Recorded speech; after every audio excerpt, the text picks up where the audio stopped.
Welcome, everyone. I'm so excited. I'm Teresa from Parenting for Social Change, and I am excited that we're talking today with Geeta from Joyful Living. And Geeta, could you tell us, introduce yourself and tell us a little bit about your work and who you are? And I'm just excited also to dive into the conversation after we do that. But Sure. introduce yourself first. It is such a delight to be with you and all of you, actually. And Teresa is an old friend of mine. We go back many years, and so both of us have since moved to whole different places in our lives and responding to what life has asked us to. And so part of that for me has been to work with joyful living. And it is a path that I found in response to the stress and craziness of my life. And it is what I teach is mindfulness based stress reduction. And it's a program that started actually 35 years ago by John Kabat-Zinn at University of Massachusetts Medical School. And it's a lovely program that combines meditation, mindfulness techniques, body awareness practices, as well as is rooted in neuroscience and neurobiology, and also combines a lot of practices of heart strengthening, like compassion and self awareness. And then really is a place where we can ask what is nourishing us, what helps us, and what makes us better human beings. Ultimately, that's what this program is about. Yes. Oh, I love it. I love it. So I first came across John's work through Mila and John Kabat-Zinn's. For those of you who haven't read it, it's called Everyday Blessings, and it's all about mindful parenting. And so I read that on my parenting journey, and it was really inspiring to me. It also had me explore much more about mindfulness in my own parenting process and how parenting could be a practice for mindfulness for me, Yeah. which they both talk about in the book as well. So for those who haven't picked up that book, it's a wonderful book to read and to be inspired by. And the other piece was as I began to do research for my book and look at what tools could help parents as they parent for social change, it became clear to me that mindfulness was a critical part of our journey as we parent for social change, because so often we're triggered by the children in our lives and we are unaware of kind of all the things that are feeding into that trigger, and we can use mindfulness tools to be able to understand the trigger and also understand how it might be connected to our past disempowerment as children ourselves in cultures that use power and control and domination. And as we're trying to change that, we do our own work, we support children to be whole within themselves as well, and we change the world. So mindfulness sort of snuck up on me. and then it really became a part of what I thought is a critical tool. Mhm. But mindfulness is also such a big topic, right? I mean, it's huge. It can be overwhelming. You Google mindfulness, and you're overwhelmed by what it means and how to do it. And I think the other thing for me, Geeta, that I would love for you to address is that, I had these visions of like this perfect mindful parent, right? That I could become. I'm zen in every moment. I never yell, right? So we have this ideal of a mindful parent as someone who doesn't lose it, who never gets angry, who's gentle and compassionate every single moment. So, I want to also have us talk a little bit about that perfectionist ideal of mindful parenting and how that also doesn't serve us well. So those are kind of all my jumble of thoughts as we bring together the two sets of work that we do. Yeah. Yeah. Yeah. Yeah. So tell us, what is mindfulness and how do we Yeah. take baby steps toward that? Yeah. So you're so right about so many of these, and ultimately it really comes down to very simple awareness of the present moment with kind attention. It's simple. It's not always easy, of course. As you know, parenting is very similar. It's simple, but not always easy. So the concept is just, can we learn just this moment, this moment? What is present for you? And that's it. If we can drop in moment to moment, and as we drop into these moments, what inevitably happens to an untrained heart and mind is that we see stuff we don't like, as you very well know. And a lot of it is, like you have mentioned, so much stuff that is unexamined baggage that we bring along from our past, right? So all of that, the moment we stop to see, sometimes we see a whole lot of stuff that we have no idea where it is coming from anymore. And we also notice all of the stuff that is present right now that is completely overburdening us. So, in order to hold what we see, kindness is required. Otherwise, it completely becomes this whole journey of I see, and then there's a little more judgment. And the moment there's a little more judgment and anger, then we contract a little bit more around our hearts. And you see this with parenting all the time. When there is heart, when there is space, there is connection with your children. And the moment it's just too many things on that to-do list, you become human doings. You're no longer human beings. Your children are not, and you're not. And so the practice is that simple. John just defines it as being present on purpose without judgment. And I like to add with kindness. So that's it. And then, go ahead, ask me other stuff so we can go more. And so, as a parent who's dabbled maybe in mindfulness, right? Avoided meditation Yeah. because it's challenging, right? To meditate.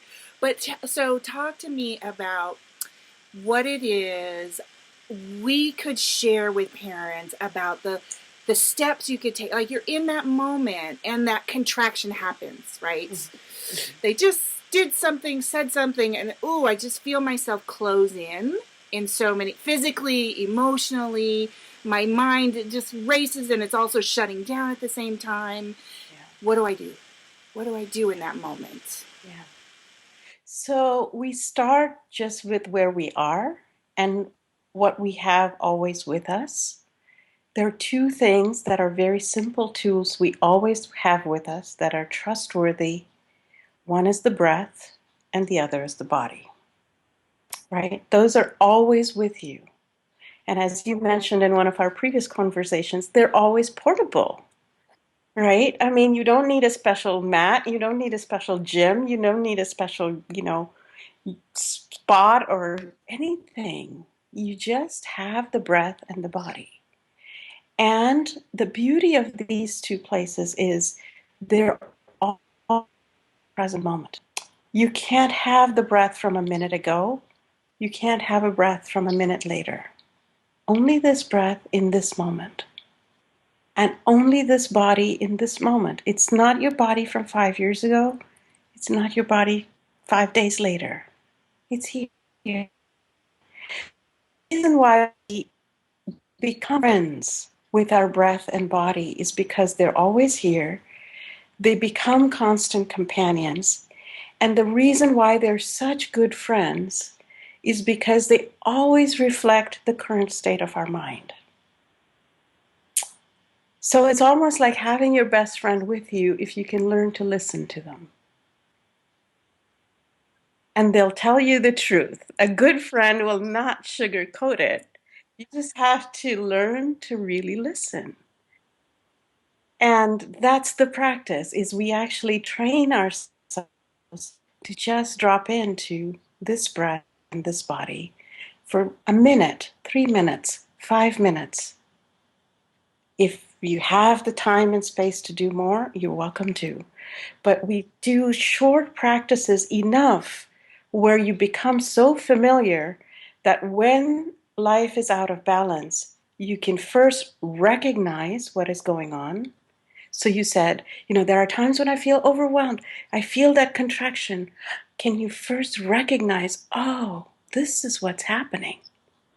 And then as you recognize it, learning to breathe, learning to open, learning to give a little more space, just a little, so that you can just see what is going on.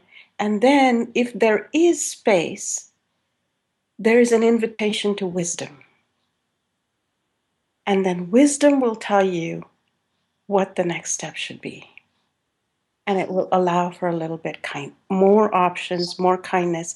And most importantly, what can you let go of? Let be. Not even let go, just let be for this moment. That's it. I think it was in Mila and John's book where they talked about, and it could have been in some of the other articles I've read about research on mindfulness practice on parenting and parenting stress in particular. Yeah.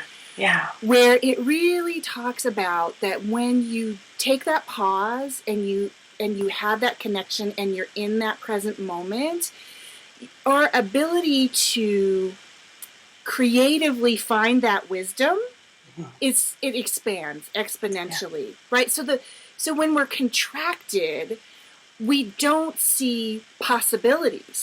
Absolutely. We're in that gosh, I don't even know, like that trained behavior pattern, right? That trained way of reacting to what the situation is. But when there is that connection with the breath and the body and what you're experiencing in that moment, in fact, what you open up to is the possibility of something. I think of it as sort of this inspiration coming, right? Yes. Yes. So I'm going to give a little example because sometimes my inspiration comes and sometimes I'm Sure. right? So when the oldest child in my life, long hair, didn't like to have it brushed, he also didn't like it tangled either, right? So both of those things happened. I remember there was this moment where we hadn't brushed he was like 8, hadn't brushed his hair in days because he didn't want to do it. And it was this mass. And I was overwhelmed because it was hurting him, but he wanted me to do it. And I just was like, I cannot do this. I don't even know what I'm going to do about this hair. We both started crying because we felt overwhelmed by hair, which I think back and I laugh, right?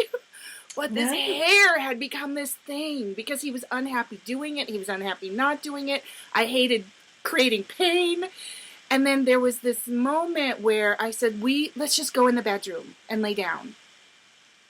And then we lay down, and then I said, I took a deep breath. I didn't even ask myself to do it, but I took this deep breath and I said, I don't have to know what to do. And then we just both sunk into it. Like, Martel, we don't have to know what to do right now. And we both sort of exhaled, and it was this moment of, it doesn't matter. It doesn't matter. And then later we came back to the hair, and it was just a process, right? It was just a little bit of this and a little bit of that. That's so, right. I think when we're tight and we're contracted, we think we have to do something to fix this problem. Mm-hmm. Right? And then when we release the need to do, but just be with it, then you can come back to it later if you want or not, or however it works, right? Yeah. Yeah. And what you're saying, this is so important because actually, in some ways you said it's just the hair. But if you think about the lives of all of us, parents, non-parents, it is just these little things. It's not the big stuff that overwhelms us that much. It's just these little things that keep adding up. And what happens with stress and with any of the stuff that gets us contracted is that it becomes more than the moment.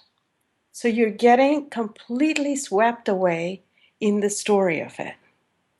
The anxiety is now getting into an infinite loop, And you are completely lost in that moment where you cannot actually see anything beyond that.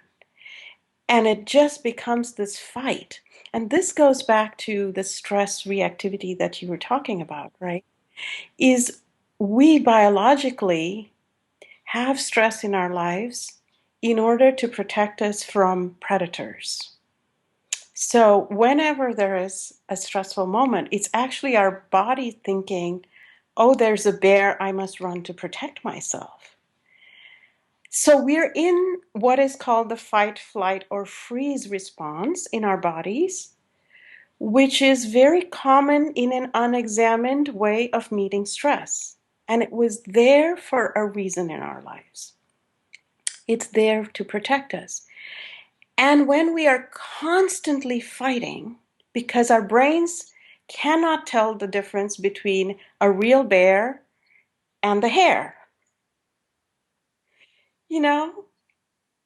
So then there's like 10,000 bears a day. I mean, how much can you fight? It's exhausting. It's exhausting. And every parent knows this feeling. And underneath that is love. I mean, I'd love to talk a little bit more about this, but stress comes from fear. I fear the bear, so I want to run for my life. But why do I fear? Because I want to protect something. Because I love something enough to protect it. Oh, that's good. Yeah. That's beautiful. Yeah. Yeah. Yeah.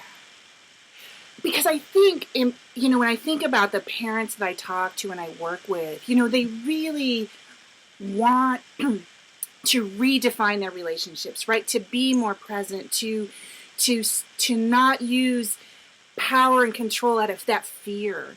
And then there's judgment when they don't do it. Yeah. And yet I think that's such a beautiful way to look at fear. Yeah. Because we can see fear as a failing, right? So when we judge ourselves for being afraid, well, why am I afraid of the hair? Then I go into judgment about the fear of it, and I'm judging everything, my fear, my reaction. I yelled, I made him cry, right? And yet under all of that is the love that and we are not kind to ourselves in that process. Yeah. Yeah. And that's it. In the science of stress, when we connect with judgment and with all of this negativity, I mean, you feel it. There's no science necessary, although there's a ton of science out there, but you feel it in the body, right? You feel smaller than yourself. And then you get more contracted around it. And each loop, each thought loop that is negative gets you into a more toxic cycle. It's bad for you in the body in terms of the hormones, and it's really terrible for people around you as well, because it's actually contagious. That energy radiates out. And the same thing is true on the opposite end. When you are calm, when you can connect, when you can attend and you can befriend, it's a whole different hormone cycle to meet the same situation. And then there's connection and care. So the hair is still there, but you could meet it in a whole different way when you could take a moment. Yeah, absolutely. Oh, absolutely. And I think we may have talked about this when we talked before about that that we get stuck on the outcome, right? Yeah.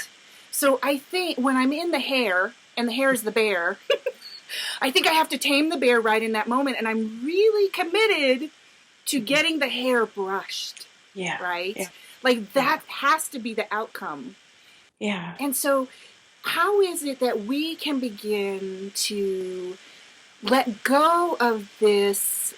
I've got to have this certain outcome in this situation, because I think that's also where the stress, the judgment comes up. All of those things come up within us when we think it has to look a certain way. That's so the practice of mindfulness, of connecting to the present moment, is this practice of learning to let be. The moment we have a striving for something else, we're actually starting a stress cycle because we want something to be other than what it is right now.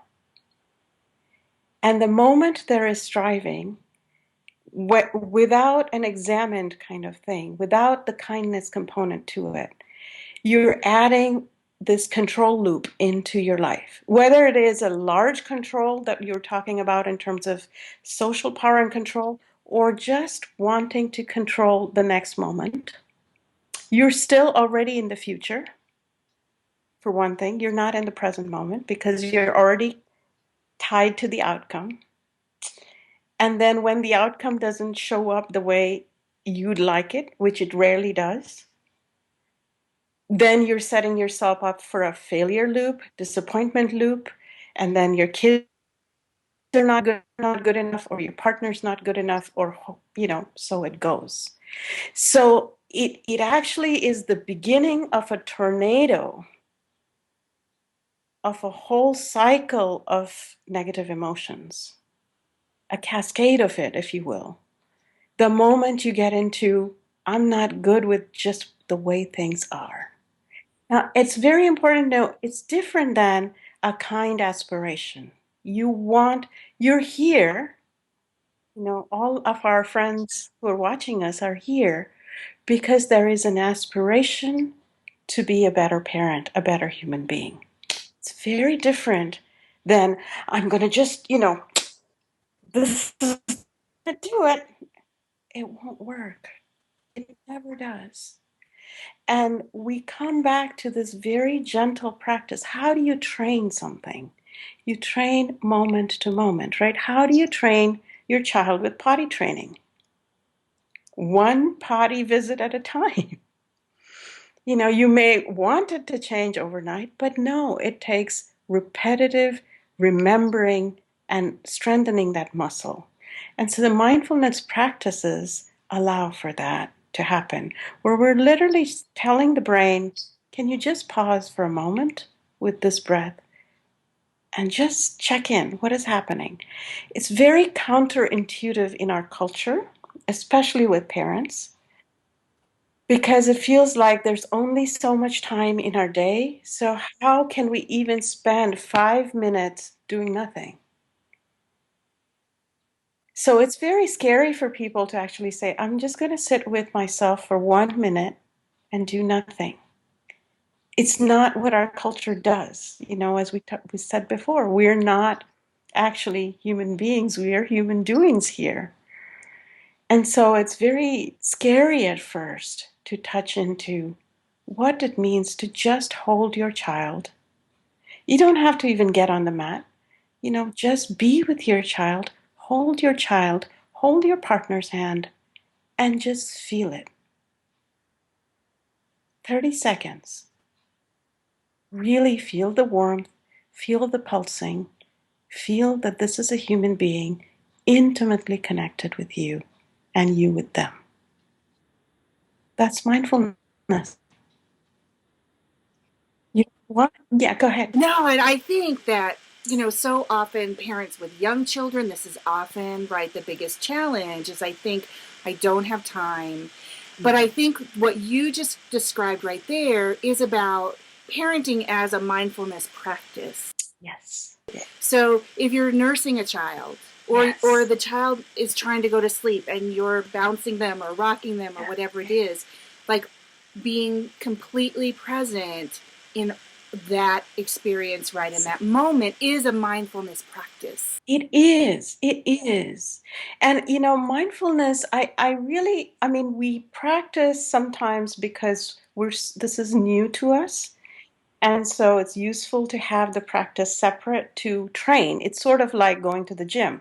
You don't go to the gym because you want to spend your life in the gym. You go to the gym so you can get a little more strength. So when the next time you have to lift your baby, you have a little more strength. You want to be able to live your life.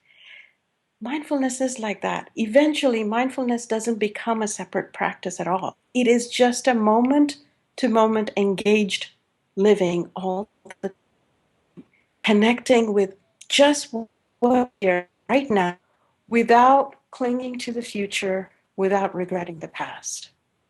So when we watch a sunset, we just watch a sunset. We don't expect the sun to hold on for our photo moment. We don't need to, it's just the way it is. Can we be the same way with our children? Yeah. And I think that one of the things, especially when you're in that contracted moment, Yeah. as you create this even very small practice, right? Yeah. All a parent can do is 30 seconds, then Yeah. I say do 30 seconds, Yeah. whatever it might be. Yeah. But I know that when I stop, Uh-huh. in the middle of that, and I, for example, maybe the child isn't looking at me, right? We're not face to face, but I'm starting to feel that coming up. Like if I can just notice their nose, Mm-hmm. right? Or the ear. Like, oh, just look at the ear. Look at the nose. Don't look at the dirty face and the clothes I'm going to have to wash later. Right? Yeah. What's the curve of that nose? And just take in each detail sort of in this amazing, loving, like open way, right? Like it's as if time stops in that moment. If I can just remember to do that pause, even if I can't remember to touch, get in touch with my breath or my body, right? Can I just Yeah. stop for a second, Yeah. look at them, and not see anything but this person, Yeah. this human being who's being there right with me? Yeah. Yeah. And it's useful, just little things like that. Just the curve of the nose or just looking into someone's eyes. I have this practice of just can you look into your children's eyes, see the color of their eyes today, and see that that moment of struggle is there because of some cause and condition that has led it to be here. It doesn't, most of the things don't just happen spontaneously. There's something asking, even in us and in them, for attention. So, actually, that's another huge piece of this practice as we move into the present moment. When we feel the contraction or the expansion, first to recognize it, but then also have these moments as teachers. So there's this whole sense of can we allow something to be instead of resisting it? And if we cannot allow it, then can we actually learn to become friends with resistance to see what that's about? So our tendency is always to push away what we don't like, which is why there's such a deep sense of power and control that is unexamined in social stuff. It's because I act out, but I don't like it, so I'm not going to re-examine it. I see something really bad happening down the street. I'm just going to turn away because I don't like it. But the I don't like it is actually where so much of the growth and wisdom is. Yeah. Okay, so we're going to pause and we're going to, because I really want to take this into our second video. So we're going to wrap this one up because this to me is such a critical part of the learning process I think we can engage in as parents. Because and so I'm going to not jump into it.